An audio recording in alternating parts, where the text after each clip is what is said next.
Nous allons parler du prophète Elias Lovi. Le prophète Lovi, connu par son look, sa façon de prêcher, son style vestimentaire. Prophète que je ne pense plus qu'on devrait appeler africain, mais américain parce que il vit aux États-Unis la nationalité, même s'il vient d'Afrique, du Congo, du Kenya ou d'où que ce vienne là.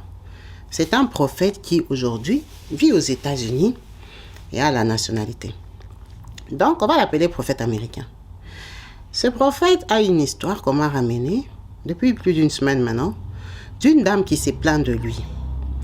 C'est une maman congolaise qui m'a appelé pour me dire « Bibi, je t'avais vu, tu avais fait une vidéo l'année passée sur le prophète Lovi. Est-ce que tu te rends compte de ce qu'il a fait à ma copine ?» Je dis « Quelle copine et à quelle occasion ?» Elle dit « Je t'envoie la photo de ma copine ici. Elle s'appelle Marie. C'est une Hollandaise qui est vraiment déçue du prophète. » Qu'est-ce qui s'est passé avec Marie? Marie, c'est une Hollandaise née à Maastricht. Ses parents étaient très riches. L'enfant d'un bourgeois. Fille unique. Elle a grandi dans de très bonnes conditions. Elle a fait des grosses études. Marie a travaillé toute sa vie et a décidé de vivre seule. Elle n'a pas eu d'enfant. Mais par contre, Marie fréquente le milieu des Africains. C'est une dame qui est déjà sortie avec des différents Africains dans son parcours de vie. Donc, notre sœur congolaise l'a rencontrée à l'église. Ce n'est pas l'église des Congolais, non. C'est une église des Hollandais, mais où il y a beaucoup de Noirs. Il y a des Africains qui vont là-bas. Elles ont sympathisé. Marie, dont on parle aujourd'hui, a 63 ans. Et notre maman congolaise est dans la cinquantaine. Elles ont commencé à échanger. Elles sont devenues copines. Ça fait 8 ans d'amitié aujourd'hui quand on parle là. Ça fait 8 ans d'amitié. Donc, Marie lui raconte un peu sa vie. J'étais avec un Burkinabé, avec un Malien, avec un Béninois, avec un Nigérian et tout ce que vous voulez. Elle se raconte leur vie. Un jour, elle vient lui dire, non, j'ai rencontré l'amour. J'ai rencontré un prophète là qui s'appelle Lévi. Elle dit, moi, je ne le connais pas. Elle lui montre les photos. Il y a un prophète Rasta. En tout cas, moi, je ne le connais pas. Il est où? Oh, il est aux États-Unis. Elle dit, ah, comme il est aux États-Unis, il est comme un Américain. Là, moi, je ne le connais pas. Elle dit, non, il parle français. C'est un Congolais. Il m'a dit, il parle anglais et tout et tout. En tout cas, elle a échangé avec lui en anglais. Hein. Le prophète lui a dit qu'il vient d'Afrique. Qu'il aime, il lui plaît. Il cherche une femme. Comme il est là-bas. Il n'est pas stable, il lui faut quelqu'un de mature, quelqu'un qui craint le Seigneur, quelqu'un comme elle et tout et tout et tout. En tout cas, le prophète lui a fait des avances. Ils se sont rencontrés sur les réseaux sociaux, ils se sont donné les numéros des portables. Ok. Elle a dit, moi je ne le connais pas. Donc, elle se dit, l'amour à distance, ça n'a même pas de sens. Le prophète a quel âge? Oh, apparemment il a 35 ans, oh, il a quel âge? En tout cas, il est jeune. Elle lui dit, toi Marie, un petit garçon comme ça, qu'est-ce que tu vas en faire? Oh non, c'est l'amour, il est sage, il est prophète et tout et tout. Bon, c'est sa vie, hein. Vous savez aussi les blanches, quand vous êtes copine, la discussion a des limites. Donc tu ne peux pas trop donner ton avis. Elle a dit, j'étais au courant, mais ça ne me disait rien parce que je savais que ce mec-là vivait aux États-Unis. Donc c'était sans plus pour elle. Le temps passe. Elle vient lui dire, oh non, tu sais que le prophète là, il a dit, il viendra me voir. Il va te voir où? Oh non, il m'a dit d'aller à Francfort parce que lui, il ne peut pas venir jusqu'ici à Maastricht. Je dois aller les rencontrer en Allemagne, patati patata. Oh, mais toi, tu habites ici. Comment lui vient te voir en Allemagne? Oh non, il a essayé une prédication ou un rendez-vous ou quoi que ce soit là. Il a dit que je parte en Allemagne. Ok. Elle s'est apprêtée, réservé les hôtels, les Carlton, les Hilton et tout ce que vous voulez pour aller les rencontrer en Allemagne. Le prophète n'est pas venu. Oh, finalement, il a quoi ça? Il a annulé son rendez-vous de l'Allemagne. C'était compliqué, il y a un changement ou quoi que ce soit là. En tout cas, il l'a fait déplacer pour rien. Pour rien, elle est partie jusqu'en Allemagne, elle a payé l'hôtel pour rien, il n'est pas venu. Du coup, il change. Il lui dit, écoute, viens aux États-Unis. Viens au Texas. Viens me voir. C'est mieux parce que moi, l'Europe, parfois c'est compliqué, je suis trop pris ici.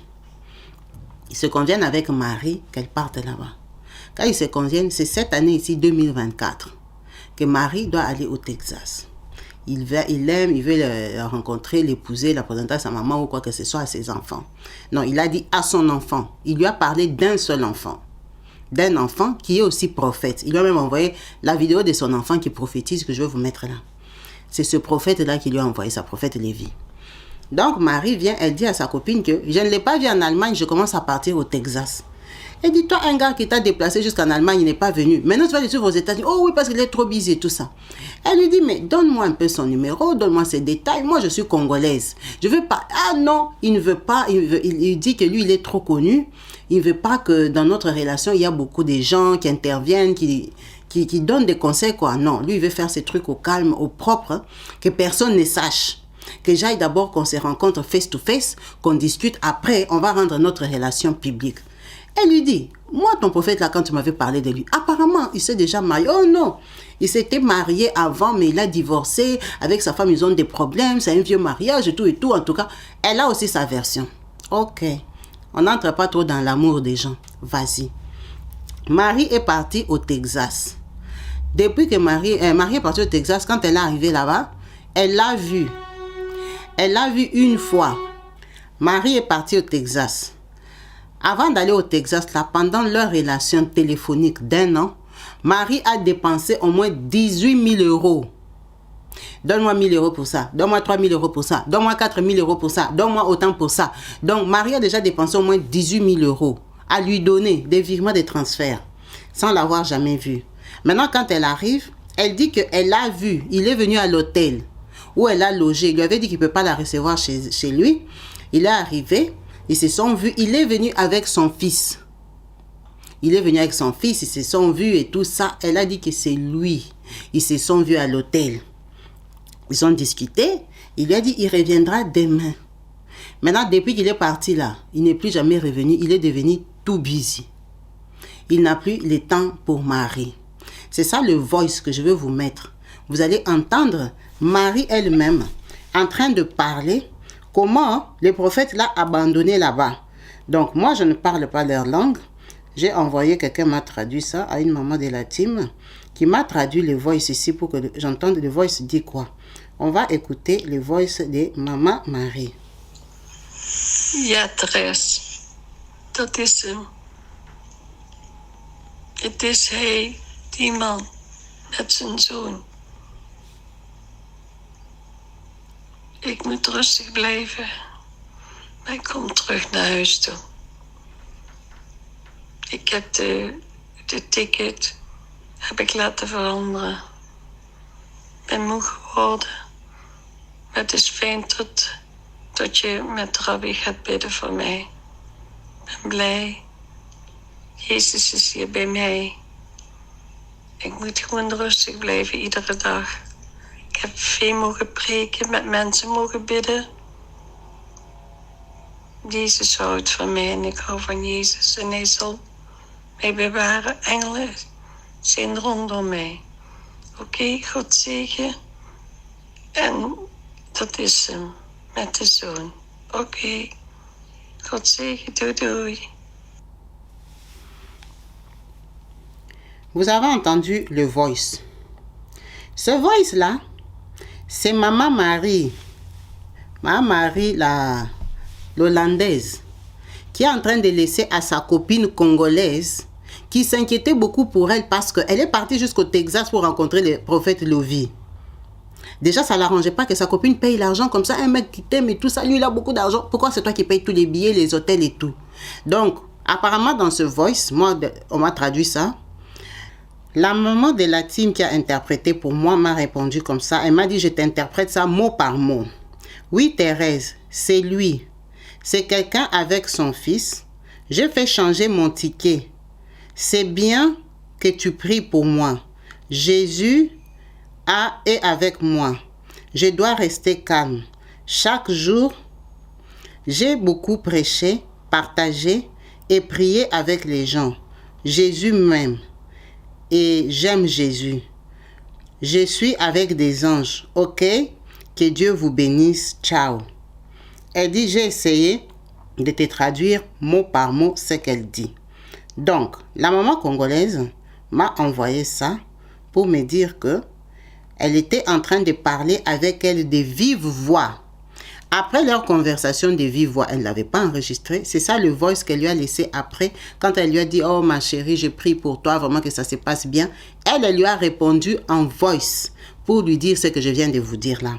Donc vous comprenez bien que la dame dit qu'elle l'a vu, c'est lui, il est venu avec son fils et tout et tout. Maintenant, elle va acheter son billet pour rentrer. Elle va acheter son billet pour rentrer parce qu'elle a fait 11 jours. À l'hôtel, elle ne le voit pas. Depuis qu'il était venu le premier jour là, il est parti porter disparu. Il a abandonné à l'hôtel. En sachant que le jour qu'il est venu là, il a pris les cadeaux qu'elle lui avait emmenés. Il a pris les cadeaux, il est parti. Maintenant, il m'a appelé pour me dire, Maman Kabibi, c'est pas normal qu'il se comporte comme ça. Bon. Moi, je ne connais pas la maman Marie ici, la blanche. Ni même la maman qui m'a appelé. Moi, ce que je lui ai dit, moi personnellement, le niveau de vie des prophètes Lovy, que je ne connais pas non plus, mais comme je les vois sur les réseaux sociaux, sa façon de s'habiller, sa façon de prêcher, les grandes salles, les manifestations qu'il fait, franchement, même avec toute la mauvaise volonté du monde, je ne pense pas que ça soit lui. Je ne pense pas que la personne avec qui la Marie ici parle, ça soit prophète Lovy. Si tu m'avais dit, il lui prend des 100 000, des 150 000, des 300 000 euros, je peux douter. Mais tu me dis, en un an, il lui a pris 18 000 euros. Donc, prophète Lovy a le temps de commencer à discuter avec quelqu'un pendant un an pour lui gratter les 1 000 euros, les 3 000 euros, les 2 000 euros. Ah! Vraiment, ce qui m'a dissuadé, c'est le montant d'argent. J'ai trouvé que 18 000 euros, c'était trop peu pour un an. Par rapport à son niveau de vie, l'église qu'il a, les dîmes qu'on lui donne, les offrandes, le style, le train de vie qu'il a, s'il veut escroquer une femme, faire le gigolo ou demander l'argent, il va lui demander les 2 000, les 3 000, les 5 000 en un an. Il va lui prendre que 18 000 euros à son niveau. Bon, ou c'est soit moi qui les mets trop haut niveau, ou je pense qu'il en a trop, mais franchement, on connaît les gens qui voient l'argent. On peut sentir que personne ne touche l'argent. Le niveau que moi je pense qu'il a, il n'a pas le niveau d'escroquer une femme 18 000 euros. Même si on veut dire qu'il veut escroquer, il ne peut pas escroquer quelqu'un 18 000 euros, c'est trop peu pour son niveau. Moi je lui ai dit personnellement, je pense que cette maman Marie, la blanche ici, elle est tombée sur quelqu'un qui s'est fait passer pour le prophète Lovy. Parce que le prophète Lovy, c'est facile de lui ressembler. Il est rasta, il est mince, il est grand. Il y a beaucoup de Jamaïcains comme lui, des Somaliens. Il y a beaucoup d'anglophones qui sont comme lui. Ce style-là, il y a beaucoup de gens qui sont comme ça. Et il a un look, il sait s'habiller. Le monde d'aujourd'hui, les gens sont pervers. Les gens sont pervers. Quelqu'un peut aller se faire opérer les pommettes des joues pour te ressembler. Bon, je ne pense même pas que cette personne-là a eu le temps de faire tous ces efforts-là. Je pense que cette personne-là vit aux États-Unis, lui ressemble un peu, a eu l'idée de commencer à se faire passer pour lui. Venir avec un enfant noir américain qui a les rastas comme lui, si tu veux te faire passer pour Bob Marley ou pour je ne sais pas qui, tu peux l'imiter, hein? Tu peux lui ressembler. La dame, c'est une blanche. Même nous, on vit en Europe ici, il y a des blancs jusqu'aujourd'hui, ils n'arrivent pas à nous reconnaître. Ils nous confondent. Ils nous confondent pendant qu'on travaille avec eux. Il y a des blancs, ce n'est pas parce qu'elle fréquente les églises des noirs et tout ça qu'elle connaît les noirs comme un noir connaît un noir. Non. Il y a des blancs qui ne comprennent pas les noirs sont comment. Donc cette dame-là, non seulement elle est européenne, elle a 63 ans, elle ne connaît pas vraiment les Américains, je ne connais pas sa vie, si elle a été aux États-Unis ou quoi, mais elle peut se tromper. Quand tu vois quelqu'un à la télé et quand tu le vois en face, c'est différent. Si quelqu'un a décidé de ressembler à prophète Lovy, il va faire la muscule comme lui, il va comme ça s'habiller comme lui, il va faire les tatouages que Lovy a fait, il va faire tout ce que prophète Lovy, la même longueur des cheveux, il va prendre son look parce que c'est son business. Son business, c'est se faire passer pour lui. Il va ouvrir des réseaux sociaux. Moi, ce qui m'a intrigué est que c'est le prophète qui lui a écrit. Donc lui, ce prophète-là, il s'assoit sur Facebook, il commence à voir les blanches, il leur écrit. Pendant que dans la vraie vie, il est recherché par des millions et des millions de personnes. Son église est bondée des Américains qui ont l'argent. Il connaît les riches aux États-Unis, même s'il veut les escroquer. En tout cas, je ne pense pas qu'il a le temps de s'asseoir sur Facebook, commencer à faire fico, fion, donc commencer à choisir les gens. Parce que quand il a écrit à cette dame-là, il ne savait pas qu'elle était millionnaire, qu'elle était riche. Bon, à moins qu'on lui ait déjà soufflé. Quelqu'un est venu de la Hollande, lui a dit, je connais une sœur là qui s'appelle Marie, et tout ça, invite là, elle a l'argent. À moins que ça soit comme ça. Mais si c'est seulement aller sur les réseaux sociaux, commencer à écrire à des blanches et tout ça, je ne pense pas vraiment qu'il ait ce temps-là. Son niveau de vie, son train de vie, l'argent qu'il a déjà, je ne pense pas qu'il ait ce temps-là. Je crois que lui, il n'a même pas le temps de répondre aux messages que les fanatiques lui écrivent. Que les gens même de son église lui écrivent. Il doit avoir un bureau. Des gens qui répondent à ses messages, qui regardent son Facebook et tout ça. C'est une personne publique qui est quand même à un certain niveau que même si on a la mauvaise volonté, même si on veut les salir, même si... En tout cas, moi, je ne pense pas qu'il peut escroquer quelqu'un 18 000 $ en un an. Pas en une soirée, en un an. Donc, il a le temps de discuter avec quelqu'un pendant un an pour lui escroquer 18 000 $. J'ai dit à la sœur, là, c'est pas vrai. La maman ici, la blanche ici, on l'a roulée. On l'a tournée, donc prophète Lovy doit faire attention. Il y a quelqu'un qui se promène avec son identité, donc qui s'est fait passer pour lui. Et Dieu seul sait quel dégât il peut commettre avec son nom. Parce que s'il tombe sur quelqu'un qui ne le connaît pas bien, ben la personne va gober. Parce que la dame dit qu'elle l'a vu, c'est lui. Elle dit qu'elle l'a vu, mais est-ce qu'elle a bien vu? C'est quelqu'un qui, elle croit qu'il est star, il est quoi, avec qui elle cause, qui lui a dit cache notre relation. Mais bien sûr, il va te dire de cacher la relation parce qu'il sait que si tu la mets publique, tu racontes aux gens, le vrai prophète Lovy peut savoir que toi, tu t'es fait passer pour lui. Tu peux tomber sur des gens qui le connaissent très bien. Il sait que la dame ici fréquente les Africains. Il y a des Africains qui les connaissent. Il y a des Africains qui connaissent sa famille, qui connaissent ses proches. Donc, naturellement, quand il va te rencontrer, il va te dire, ne raconte pas notre histoire. Il ne va pas te dire pour qu'on m'attrape. Mais non, il va te dire, parce que moi, je suis une personne publique, je fais mon truc sûr. Prophète Lovy, on ne va pas se cacher, il est très mignon. C'est un bel homme. Donc, prophète Lovy, là, il y a beaucoup de jeunes sœurs qui l'aiment. Les sœurs américaines, là, qui vont dans son église, elles sont amoureuses de lui. Malgré qu'il s'est marié, là, il y a beaucoup de femmes qui l'aiment. En Europe, dans le monde, il y a des femmes qui l'aiment, qui peuvent tout donner pour lui. Et des très belles femmes, et parfois aussi jeunes. Pourquoi il va s'embrouiller à suivre une dame de 63 ans qui est en Hollande? Pourquoi il va perdre ce temps-là? En fait, quand moi j'ai réfléchi, je me suis dit non, maman, ton histoire, je pense que c'est une fausse accusation à sa personne. Je ne pense pas qu'il soit au courant de cette histoire. Je ne pense pas. Je pense qu'il y a un escroc qui a décidé de se faire passer pour lui. Un escroc qui s'est donné la peine de lui ressembler pour faire des coups comme ça.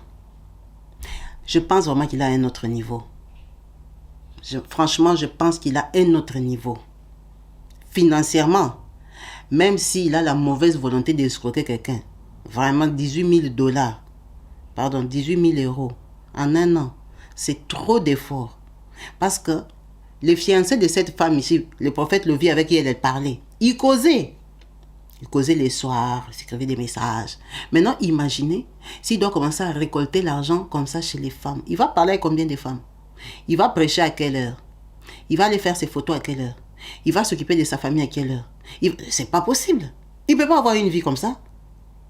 C'est pas possible. Il est dans un grand milieu aux États-Unis. Il connaît plein de riches. En tout cas, c'est ça que moi je pense. À moins que je me trompe. C'est ça l'impression qu'il me donne. C'est ça l'impression qu'il me donne. Je ne pense pas qu'il peut être bas à ce niveau-là, non. C'est un escroc. Moi, je dis à ta copine. C'est les 419. C'est les faits. On l'a frappé. Ce sont des escrocs. Prophète Lovy ne les connaît pas. Il ne le connaît pas. Ils ont déjà ouvert des Facebook à son nom, des Instagram à son nom. Lui, il met ses vidéos, ses TikTok partout en désordre. Si tu t'assois sur sa vie, tu dis que tu veux suivre sa vie, mais tu vas choper les photos. Il y a des gens qu'on appelle paparazzi. La personne là, qui l'a fait venir aux États-Unis. Il habite aux États-Unis, au Texas. Si le prophète Lovie habite au Texas, il peut avoir, ça peut être un paparazzi, il peut avoir des gens qui l'ont déjà mis, suivez-les, faites-lui les photos quand il est au restaurant, partout. Il peut avoir des photos genre intimes, des photos quand il est à huis clos avec ses amis, qu'il t'envoie et toi tu vas croire que c'est lui l'original. Parce que quand tu veux imiter quelqu'un, tu t'assois sur son dossier, tu n'es pas comme nous qui les regardons une fois en passant, non. Toi tu t'intéresses à sa vie, à toutes ses activités, là où il est parti, il est à Chicago, tu sais, il est à New York, tu sais, il est à Singapour, tu es au courant. Parce que tu t'intéresses à sa vie, tu t'es fait passer pour lui. Donc, si quelqu'un est derrière lui, qui a décidé de se faire passer pour lui, il doit avoir beaucoup d'informations sur le prophète Lovie. Et quand il va te parler de lui, tu vas croire que c'est lui. Surtout que tu es une Européenne d'un certain âge qui ne maîtrise même pas des États-Unis, qui ne maîtrise même pas la vie de Lovie, s'il habitait ou avant d'arriver aux États-Unis, s'il parle de quelle langue, si son papa c'est qui. Tu ne maîtrises pas. Mais c'est facile qu'on te bouffe comme un mouton. C'est facile. Et la dame, elle habite à Maastricht, une petite ville comme ça. En tout cas, moi, je lui ai dit que ce n'est pas lui. Je ne sais pas ce que vous en pensez. Si vous qui les connaissez mieux, vous pensez que le prophète Lovie va avoir le temps de discuter avec quelqu'un toute l'année 2023, la faire venir aux États-Unis. La dame, là, elle dormait à l'hôtel, c'était Carton, nous, là, qu'elle dormait, là, on l'a abandonnée là-bas. Ce n'est pas lui qui a payé, hein. C'est elle-même qui avait payé. Vous entendez, apparemment, dans son message, elle dit, je vais changer mon ticket. C'est parce qu'elle avait acheté son ticket toute seule. Ce n'est pas lui qui lui a payé les tickets, là. Donc, ce fameux monsieur qui s'est fait passer pour prophète Lovie, pourquoi il a fait venir jusqu'aux États-Unis pour la laisser là-bas? Parce que là-bas, il s'était retrouvé sur les faits accomplis qu'ils doivent se promener ensemble, il doit l'amener à l'assemblée, il doit faire comme... En fait, son calcul, même personne n'a compris. C'est vraiment triste et dommage que les êtres humains soient comme ça. Pour moi, franchement, je pense que c'est une doublure. C'est une personne très mal intentionnée et qui a des mauvaises intentions de le salir. Déjà qu'il n'a pas une très bonne réputation, on les critique par rapport à son look et tout ça. Beaucoup de gens doutent même de sa foi. Les gens disent ce qu'ils veulent sur lui parce qu'il a fait un choix vestimentaire, un look. En tout cas, lui, il aime. Hein. Même son fils a dit que son papa aime les reggae. Mais il faut savoir qu'il y a des reggae chrétiens. Alors, ça peut être reggae chrétien ou païen, c'est son fils qui connaît. C'est son fils qui a dit que son papa aime les reggae. Voilà. Donc, c'est un prophète qui est déjà assez critiqué, mais qui s'en fout. Hein. Il s'en fout vraiment. Il s'en fout. Lui, il fait son travail, il prêche sa parole. Il a dit les prophètes, il sert Dieu. Celui qui veut les suivre, le suit. Celui qui ne veut pas, il reste dans son coin et continue à les critiquer. Il passe sa route. Il n'est pas dedans dans vos critiques là. Donc, les gens mal intentionnés, comme la personne que moi j'estime et je pense qui porte son identité, ne font que l'enfoncer. Ne font que l'enfoncer parce que cette dame m'a appelé déterminée en me disant « Maman Kabibi, c'est lui ». C'est moi-même qui ai réfléchi, j'ai dit non. Quand tu m'as donné les montants, la façon de travailler, de se comporter, franchement, avec la petite vie que je connais, moi-même j'ai compris que non, ça ne peut pas être lui. Moi, franchement, je ne peux pas tomber dans un piège comme ça. Prophète Lovie va m'écrire sur Messenger. Il commence à causer avec moi, me demander 1000 euros, 2000 euros. Je vais lui donner. Ce n'est pas pour des prophéties, non, par amour, par copinage et tout ça. Je ne peux même pas croire à une histoire comme ça. Ça veut dire que la maman Marie, ici, elle est restée avec les Africains, mais elle est toujours un peu mouton. Elle est mouton. Et elle n'a pas encore capté les jeux, elle n'a pas encore compris qu'il y a des gens qui peuvent même se faire passer pour elle-même Marie. Voilà. Donc, c'était mon point de vue, mon partage d'aujourd'hui. Je voulais vous informer de ce qu'on fait de lui, de comment, moi je pense qu'on fait des doublures des prophètes Lovie. Donc, faites attention avec les WhatsApp au nom des prophètes Lovie, les Instagram, les Facebook. Si vous voyez un prophète Lovie là qui vous écrit, en tout cas, je pense que sur ces vidéos, de son église a un nom qui doit avoir des numéros de contact, website et tout ça. Renseignez-vous si c'est lui. Appelez là-bas, demandez. Le Facebook des prophètes Lovie, c'est celui-ci. Est-ce que le prophète Lovie écrit aux gens avec son Facebook lui-même? Messenger, il se connecte lui-même sur son portable, il commence à répondre aux gens. Je ne pense pas. Le prophète Lovie doit avoir une équipe qui s'occupe de tous ses réseaux sociaux. C'est même pas lui qui poste ses photos. Ça prend du temps fou, vous ne pouvez pas vous imaginer, à faire les réseaux sociaux tout seul. Je ne pense pas. Faites attention. Le prophète Lovie, même si je ne le connais pas, je ne pense pas qu'il peut demander à quelqu'un $3000, $2000, $1000. En tout cas, si on vous a déjà demandé et vous êtes sûr que c'est lui, n'hésitez pas à confirmer. Comme ça, notre sœur là va se rassurer que oui, effectivement, c'était lui qu'elle avait vu aux États-Unis, au Texas. C'est lui qui lui a pris ses 18 000 € pour rien. Il lui a fait espérer le mariage, l'amour. Merci à vous tous d'avoir suivi cette vidéo jusqu'à la fin. En espérant vous retrouver très prochainement branchés, connectés sur ma chaîne YouTube Kabibi Loba. Peace and love chez vous. Bye.